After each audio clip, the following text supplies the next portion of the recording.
That same day, Jesus left the house and sat by the lakeside. But such crowds gathered round him that he got into a boat and sat there.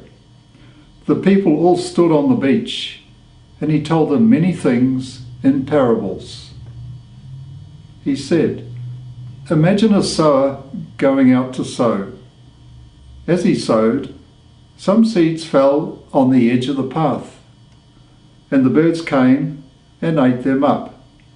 Others fell on patches of rock, where they found little soil and sprang up straight away, because there was no depth of earth. But as soon as the sun came up, they were scorched, and not having any roots, they withered away. Others fell among thorns, and the thorns grew up and choked them. Others fell on rich soil and produced their crop, some 100-fold, some 60, and some 30. Listen, anyone who has ears. You, therefore, are to hear the parable of the sower. When anyone hears the word of the kingdom without understanding, the evil one comes and carries off what was sown in his heart. This is the person who received the seed on the edge of the path.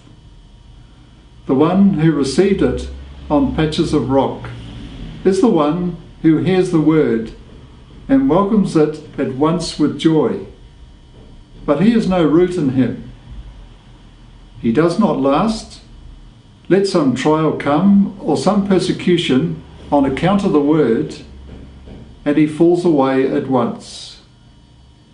The one who received the seed in thorns is the one who hears the word, but the worries of this world and the lure of riches choke the word, and so he produces nothing. And the one who received the seed in rich soil is the one who hears the word and understands it. He is the one who yields a harvest and produces now 100-fold, now 60, now 30. Well, that's a very rich reading, isn't it?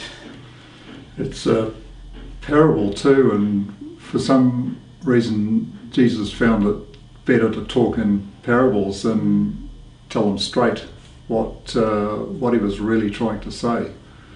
It was interesting how he actually preferred to speak to the disciples directly, but for others it was in parables, which sometimes the meanings are a little obscure.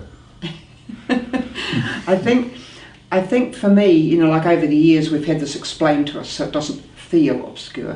However, I think for me the part that struck me in that was, what is this rich soil that the seed has to fall into? And if I am to be rich soil, what does that mean in my life, and what do I need to do? So it didn't give me any answers, it just raised lots of questions. Yeah.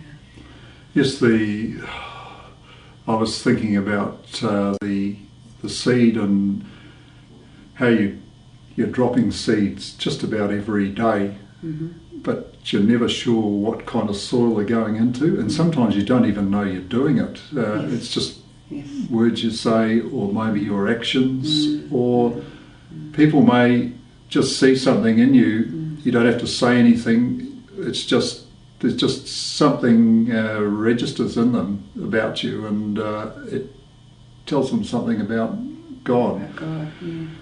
How it happens, I don't know, and we don't even know often. So the seed is coming out of ourselves, and we have to be aware of that. So we, as well as being the soil into which God's seed or other people's seed falls, we also are sowing seeds for others.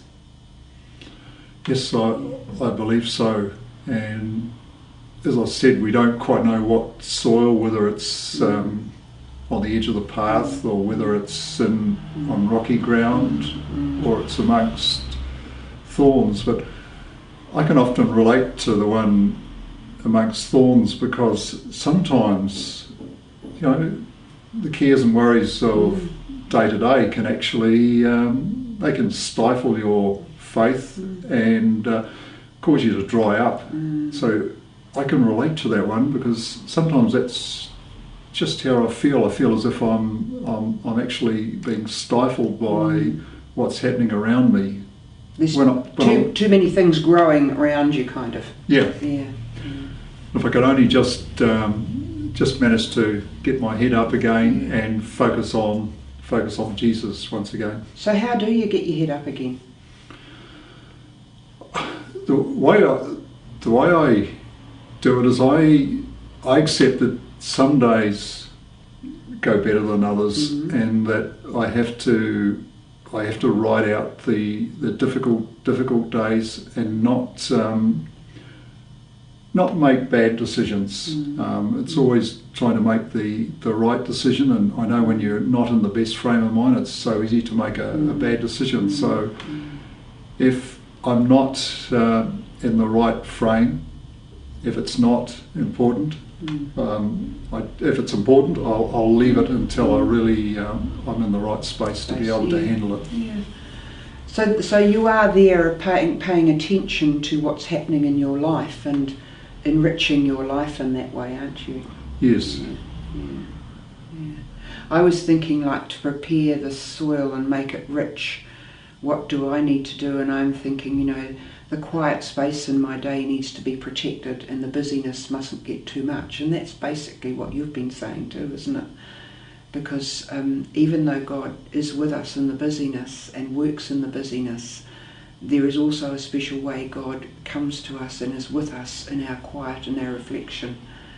And so even just to get that small time in the morning of quiet, and again before I go to bed at night, It's a great tonic, that quiet time, and like you, I prefer the mornings for reflection. It's the time before anyone else gets up, and I'm freshest, yes, and I'm able to focus more. And I find that's when I have my greatest times of reflection. Is first thing in the morning. So maybe that's what we need to do this coming week. Yeah.